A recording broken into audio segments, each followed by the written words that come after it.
السلام عليكم ورحمة الله وبركاته. إن الحمد لله نحمده ونصلي على رسوله الكريم أما بعد. সম্মানিত বন্ধুগণ, দেশ এবং বিদেশ থেকে কাছে ও দূর থেকে যারা যে যে প্রান্ত থেকে আমাকে দেখতেছেন সবাইকে আন্তরিক মোবারকবাদ জানাই। প্রিয় বন্ধুগণ, আজকে অত্যন্ত গুরুত্বপূর্ণ কিসের মিটিং নিয়ে আমি আপনাদের সামনে হাজির হয়েছি।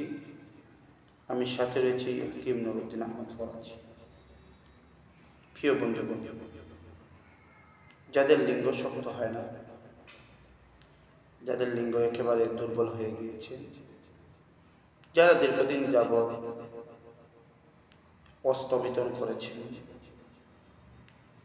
বিভিন্ন ডাক্তারের কাছ থেকে অ্যালোপ্যাথিক ঔষধ খেয়েছেন, টেস্ট করিয়েছেন,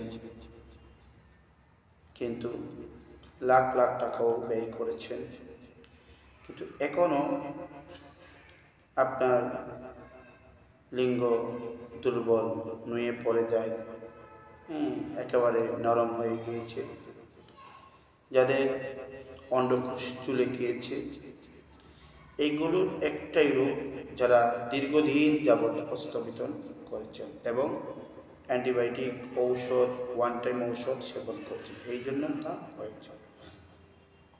আমি আজকে আপনাদেরকে একটা গাছের সাথে পরিচয় করে দিব, সেটা হচ্ছে কালোকেশি গাছ। তো কালোকেশি গাছ হয়তো আপনারা গুগলে তার অনেক আলোচনা দেখেছেন, অনেক ভিডিও রয়েছে, আপনারা গুগলে সার্চ মেরে দেখবেন কালোকেশি গাছের উপকারিতা। আপনারা সেখান থেকে গাছটা চিনে নেবেন গুগল থেকে। এটা খাওয়ার নিয়ম হচ্ছে, বিভিন্ন জনের বিভিন্ন নমুনায় নিয়ম বলতে পারে, কিন্তু আমি আপনাদেরকে একটা নিয়ম বলে দেব। যদি সেই পরীক্ষিত নিয়ম অনুযায়ী আপনারা তা সেবন করেন, অনেক ফায়দা হবে। প্রিয় বন্ধু, আপনি কালোকেশি গাছ সংরক্ষণ করবেন, করার পরে তা থেকে 1 চামচ রস বাইর করবেন এবং 1 চামচ মধুর সাথে মিশিয়ে প্রত্যেকদিন সকালে খালি পেটে এবং স্ত্রীর সহবাসের 10 মিনিট আগে খালি পেটে তা সেবন করবেন। ইনশাল্লাহ এইভাবে আপনি 15 দিন ব্যবহার করুন, দেখবে আপনার দুর্বলতা ধীরে ধীরে ধীরে ধীরে শেষ হয়ে যাবে, আপনি সুস্থ হয়ে যাবেন, আপনি আপনার লিঙ্গ নিয়ে খুশি থাকবেন, আনন্দ করতে পারবেন দীর্ঘদিন। তো প্রিয় বন্ধুগণ, আজ এই পর্যন্ত, দেখা হবে অন্য কোনো ভিডিওতে। আসসালামু আলাইকুম ওয়া রাহমাতুল্লাহি ওয়া বারাকাতুহু। প্রিয় বন্ধু, একটা কথা বলি, যারা আমার কাছ থেকে ঔষধ নেবেন অথবা পরামর্শ চাইবেন, আমি স্ক্রিনের নাম্বার দিয়ে দিব, সেই নাম্বারে যোগাযোগ করবেন।